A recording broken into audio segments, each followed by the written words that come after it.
자, 이번 시간에 우리가 공부할 내용은 뭐냐면 확률이죠, 확률. 사실은 확률은 앞에서 배웠던 순열과 조합을 아무래도 이제 잘한 학생들이 유리하겠지, 당연히. 그리고 확률을 잘해야 이 다음 단원 통계를 잘할 수 있다. 그러니까 확률이라는 단원 자체가 그 중간에 끼인 단원이야. 순열과 조합, 그리고 확률, 그리고 통계. 그래서 확률에 대해서는 몇 가지 조심해야 될 내용, 그리고 이제 몇 가지 내용을 좀 분류해서 설명을 할 건데, 첫 번째 오늘 설명하는 주제가 확률의 전체를 좌우한다라고 생각을 하면 돼. 자, 첫 번째 주제가 뭐냐면 표본 공간과 근원 사건이야. 표본 공간 그리고 근원 사건. 자, 이 두 가지에 대한 정확한 이해만 있으면 사실 확률은 쉽다. 표본 공간이라는 것을 한마디로 표현하자면 이거야. 전체 사건. 전체 사건들을 어떤 집합으로 처리해 놓은 거. 그리고 근원 사건이라는 말은 각각의 사건들, 그러니까 쉽게 말해서 각각의 원소라고 일단 표현을 하자 이거예요. 각각의 원소. 우리가 예를 들어서 주사위를 던져. 잘 보면 이런 거야. 주사위를 던지면 무엇이 나올 수 있는 가능성이 있냐? 1부터 6까지 나올 가능성이 있는 거지. 1, 2, 3, 4, 5, 6.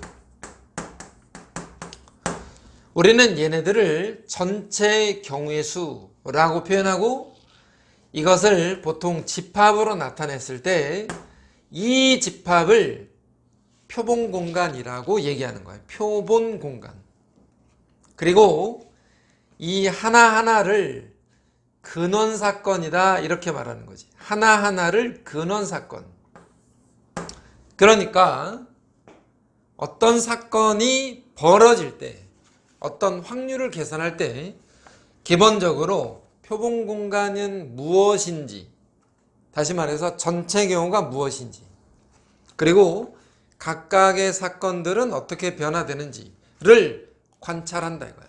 확률에서 3의 주사위를 던질 때 3의 배수가 나올 확률, 이렇게 표현을 한다면 3의 배수는 이 중에서 3의 배수들만을 골라서 3과 6이라고 표현하고, 그러면 두 가지 경우가 있고 전체는 6가지 경우가 있으니까 확률을 계산한다면 전체 경우 중에 3의 배수가 나올 사건, 분모에는 전체, 분자는 해당되는 사건의 수, 이와 같은 표현을 쓰자라는 거야.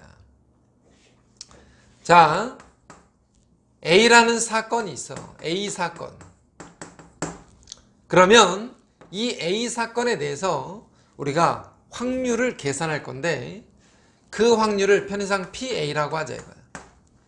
PA는 어떤 식으로 표현하냐? 전체 사건. 전체라는 건 다시 한번 얘기하지만 표본 공간의 개수를 전체 사건이라고 표현하는 거예요. 그리고 위에 올라가는 건 A라는 사건의 가지수, 이런 거지. 이거를 우리는 A 사건이 발생할 확률이다 이렇게 나타낸다. 자, A라는 사건이 발생할 확률인데, 기본적으로 어떤 사건이 발생할 때는 0부터, 사건이 발생하지 않는 경우부터 1까지를 기본적인 전제 조건으로 하는데, 0이라는 사건이라는 건 뭐냐면은 발생할 수 없는 사건이에요. 1은 어떤 거냐? 당연히 발생할 수밖에 없는 사건. 해서 확률의 범위는 기본적으로 이와 같이 나타내기로 약속하자라는 거죠. 자, 지금 설명하고 있는 게 뭐냐? 확률에 대한 배경 지식이야, 배경 지식. 여기서 조심할 건 뭐냐면 여기에 나와 있는 이 전체 사건들이라는 것은 각각의 사건들이 발생할 확률이 모두 동일하다는 것을 전제 조건으로 한다 이거야. 예를 들자면 여기에 나와 있는 주사위를 던질 때 말이야. 1이 나올 확률, 2가 나올 확률, 3이 나올 확률, 6이 나올 확률이 모두 동일할 때 사용한다 이거야. 모든 사건의 확률이 모두 동일하다는 것을 전제로 할 때 우리는 확률을 계산할 수 있어. 이게 중요한 거야. 이게 중요한 거. 모든 사건들이 발생할 확률이 다 똑같다. 이거를 기본적인 전제 조건으로 하는데 예를 들어서 우리가 한번 이런 걸 한번 생각해 봐봐. 이런 거. 잘 들으면서 확률이 뭔지를 한번 이해를 해봐. 주머니에 흰 공이 예를 들어서 2개 들어있고 검은 공이 3개 들어있었다 라고 하자 이거야. 그러면 공을 하나 뽑을 때 흰 공이 나올 확률은 2분의 1이다. 그러면 안 되잖아. 왜 2분의 1이 아닌 거지? 주머니에는 흰 공과 검은 공 2개밖에 없으니까 흰 공이 나오는 거 2분의 1, 검은 공 나올 2분의 1 그렇게 계산하면 안 된다 이거야. 그렇잖아. 당연한데 그것을 문제에서 그렇게 푸는 아이들이 생각보다 많다는 거지. 흰 공과 검은 공이 들어있다 이거야. 그러면 흰 공이 나올 확률은 5분의 2잖아. 5분의 2지. 흰 공 하나를 뽑을 확률이 5분의 2야. 근데 흰 공 2개가 똑같고 검은 공 3개가 똑같은 검은 공이라고 치자. 그랬을 때 이런 생각을 하나 해야 돼. 이런 생각을. 그러면 주머니에 흰 공은 동그라미, 편의상 검은 공은 X. 자, 주머니에 이와 같이 들어있다는 건데 내가 만약에 이 중에서 흰 공 하나와 검은 공 하나를 뽑는다. 예를 들어서 흰 공 하나와 검은 공 하나, 이 중에서 흰 공 하나와 검은 공 하나 내가 이렇게 뽑겠다. 그럼 확률이 어떻게 되는 거야? 흰 공 하나와 검은 공 하나 뽑는다. 그러면 예를 들어서 이렇게 생각하는 경우들이 종종 있어서 그래. 여기에서 뽑을 수 있는 거 흰 공, 검은 공, 검은 공, 검은 공. 3가지 중에 하나이다 라고 생각하는 경우들도 있는데 이러면 뭐가 문제냐면 흰 공이 나올 확률과 검은 공이 나올 확률이 서로 다른데 왜 이렇게 계산하고 있냐 이거야. 그러면 학생들의 입장에서 조금 공부를 했던 학생들, 확률이 조금 그래도 좀 익숙한 학생들은 대부분 이렇게 계산한다 이거야. 5개 중에 2개를 뽑을 때 5개 중에서 2개를 뽑을 때 흰 공 하나와 검은 공 하나를 뽑는다. 흰 공 중에서 하나, 그리고 검은 공 중에서 하나, 이렇게 계산을 하는 것이 옳다. 자, 중요한 얘기는 이거야. 계속 지금 똑같은 말 내지는 비슷한 말을 하고 있는데 여기서 문제는 뭐냐? 왜 이렇게 컨비네이션을 사용하고 있는지를 모르고 쓴다는 게 문제라고. 컨비네이션은 언제 사용하는 거지? 컨비네이션은 서로 다른 n개 중에 서로 다른 r개를 선택할 때, 그렇잖아. 서로 다른 n개 중에 서로 다른 r개를 선택할 때 컨비네이션이라는 기호를 사용하는데 여기에 나와 있는 흰 공 2개가 서로 다르지 않은데 왜 컨비네이션을 사용하고 있냐 이거야. 검은 공 3개가 서로 다르지 않은데 왜 컨비네이션을 사용하고 있냐 라는 것에 대한 이해가 필요하다는 거야. 자, 주머니에 흰 공 2개와 검은 공 3개가 있어. 흰 공 2개와 검은 공 3개가 있는데 얘네들을 다 다른 공이라고 우리는 생각해야만 한다 이거야. 예를 들어서 O1, O2, X1, X2, X3 이렇게 반드시 생각해야만 한다. 그래야 표본 공간이 만들어지게 되는 거야. 자, 표본 공간은 어떻게 만들어지냐? 내가 이 중에서 2개를 뽑는다 이거. 2개. 그럼 2개가 어떻게 뽑혀? O1, O2, O1, X1, O1, X2, O1, X3,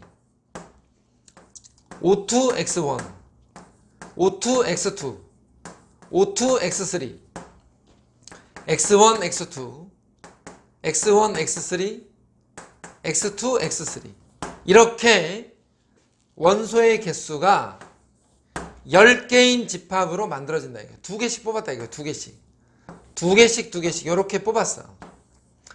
이렇게 뽑아놓고 봐야만 표본 공간이 완성된다 이거야.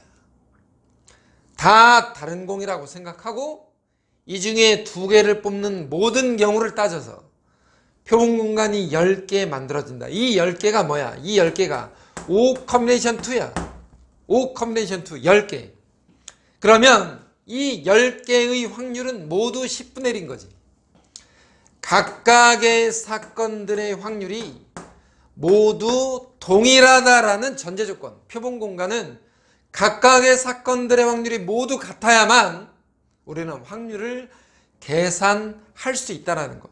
이 중에서 흰 공 하나와 검은 공을 묶어 놓은 우리는 얘네들에 대한 확률을 따지는 거라고. 얘네들에 대한 확률. 6개가 보이잖아. 6개.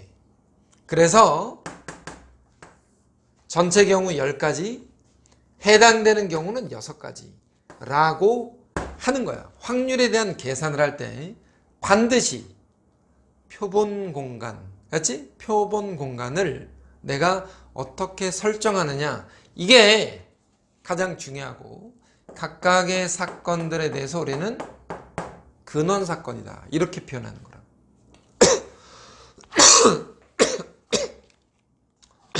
그러면 자, 여기서 추가로 하나 더, 추가로 여기서 P를 쓰면 안 될까? P를 쓰면 안 돼? P를 쓰면은 혹시 될까 안 될까? P를 쓴다는 건 어떤 얘기냐면 순서까지 생각했다 이거야. 순서까지. 그럼 예를 들어서 O1, O2, O2, O1, O1, X1, X1, O1 이렇게 자리 바꾸는 것까지 다 표본 공간으로 설정하면 표본 공간이 몇 개가 되냐? 20개가 되겠지. 그렇게 만들어도 된다 이거야. 대신에 분모에 O 컴비네이션 2가 아니라 OP2 라고 썼으면 위에 있는 것도 당연히 P를 전제로 하는 거겠지. 아래가 순서가 있다면 위에도 순서가 있는 거야. 아래가 순서가 없다면 위에도 순서는 없는 거지. 이게 확률의 계산에서 가장 중요하다라고 얘기하는 첫 번째 표본 공간인 거야. 이 얘기는 뭐 조금 다를 수 있지만 우리가 중학교 때도 확률을 배우니까 이런 것에 대한 생각을 한번 해볼 필요가 있는 거지. 복권이 10장 있어. 자, 복권이 10장이 있는데 이 중에서 당첨이 2개가 있고 나머지가 다 꽝이었다고 치자 이거야. 자, 이렇게 복권이 10장이 있어. 복권집 앞에 사람이 10명이 줄을 서 있다 이거야. 복권을 사려고. 첫 번째 사람이 복권을 샀어. 당첨될 확률이 얼마지? 당첨이 될 확률이 10분의 2지. 첫 번째 사람이 당첨될 확률. 두 번째 사람이 복권집에 들어가서 복권을 샀어. 두 번째 사람이 당첨될 확률이 얼마야?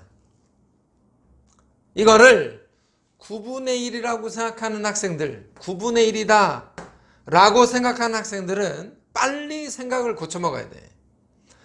9분의 1은 어떤 뜻이냐면 앞사람이 당첨 복권을 뽑아갔다는 걸 전제로 하는 거지. 근데 우리가 계산하고 있는 확률이라는 것은 그 사람이 당첨이 됐다, 안 됐다 이걸 따지는 게 아니라 당첨이 될 가능성만 따진다 이거야. 가능성. 그러니까 두 번째 사람은 9분의 1이 아닌 거지. 앞에 있는 사람이 당첨 복권을 뽑아간 경우와 당첨 복권을 뽑아가지 않은 경우를 나누어 계산해야 되는데 그렇게 계산하다 보면 어차피 똑같다 이거야. 두 번째 사람이 당첨 복권을 뽑을 확률도 10분의 2야. 세 번째 사람이 당첨 복권을 뽑을 확률도 10분의 2야. 그러니까 10명이 줄을 섰다고 하면 그 10명 모두 당첨 제비를 뽑을 확률은 모두 동일하다 라는 기본적인 전제 조건이 또 하나 있다는 거. 자, 그냥 확률에 대한 기본적인 생각들을 잠깐 얘기하고 있는 것 뿐이라고. 한 가지 내용만 더 정리를 하고 나서 그 다음에 문제를 통해서 합의 법칙에 의해서 확률에 대한 계산을 해야 되는 경우가 있어. 그거는 이렇게 따지는 거지. A 또는 B가 발생할 확률이 A라는 사건이 발생할 확률과 B라는 사건이 발생할 확률에서 A와 B가 동시에 발생할 확률을 뺀자. 이거를 확률의 기본 계산법이라고 하는 거지. 합의 법칙에 의한 기본 계산법. A가 발생할 확률 또는 B가 발생할 확률에 대해서는 이렇게 계산하는데 일예로 그냥 쉽게 잘 봐. 1부터 숫자 30까지가 있어. 근데 A라는 사건을 우리가 편의상 2의 배수라고 하자. 2의 배수. 2의 배수는 몇 개가 있냐? 15개가 있지. 15개. B라는 사건을 편의상 3의 배수라고 할까? 그럼 이 안에는 3의 배수가 10개가 있지. 그러면 A 또는 B가 발생할 확률이라는 건 2의 배수가 나올 확률, 전체 30개 중에서 15개, 30분의 15 또는 3의 배수가 나올 확률, 전체 30개 중에 10개에서 끝나는 게 아니라 이 안에는 2의 배수와 3의 배수를 뽑았지만 사실은 2의 배수에는 6의 배수가 존재하고 3의 배수에도 6의 배수가 존재하니까 이 안에는 공통적으로 6의 배수가 들어있다 이거야. 6의 배수가 5개 들어있다. 그 6의 배수 5개가 이 부분에 해당되는 거야. 교집합. 그래서 6의 배수가 공통적으로 여기에도 한번 들어가고 여기에도 한번 들어가니까 한 번을 빼준다 이 말이야. 이렇게 기본적인 확률의 덧셈 정리. 그지? 합의 법칙에 의해서 계산이 가능한데 특별히 우리는 이 경우 있지. 교집합. 그지? 교집합. 교집합이 0인 경우가 존재해. 교집합이 0인 경우라는 말은 어떤 얘기냐? 두 사건이 동시에 발생할 수 없다는 거야. 두 사건이 동시에 발생할 수 없다. 이런 경우를 우리는 A와 B의 교집합이 0인 사건이라고 하고 이거를 특별히 다른 말로 배반 사건이라고 얘기하는 거예요. 배반 사건. 두 사건이 동시에 발생할 수 없는 사건. 이러한 사건을 배반 사건이다 이렇게 표현한다고. 배반 사건은 보통 합의 법칙의 원칙 하에서 발생하는 경우들이야. 그러니까 확률의 계산은 당연히 이러한 방법에 의해서 계산하게 되고 이걸 계산하는 방법은 앞에서 얘기했던 것처럼 표본 공간과 근원 사건에 대한 이해를 통해서 하면 되고 이런 계산들 중에 특별히 교집합이 없는 사건을 우리는 그냥 배반 사건이다 이렇게 표현하는 거예요. 그래서 지금 이 시간에는 뭐냐, 확률의 기본적인 어떤 내용에 대한 이해. 뒤로 넘어가면 무슨 뭐 독립이다, 종속이다, 독립사건이다, 뭐 여러 가지 경우들이 나오는데 그거는 다음 시간으로 미루기로 하고, 확률에 대한 기본적인 계산을 어떤 모양으로 처리할지 그거를 좀 깊이 있게 고민해보고 연습하면 되겠다 이거야.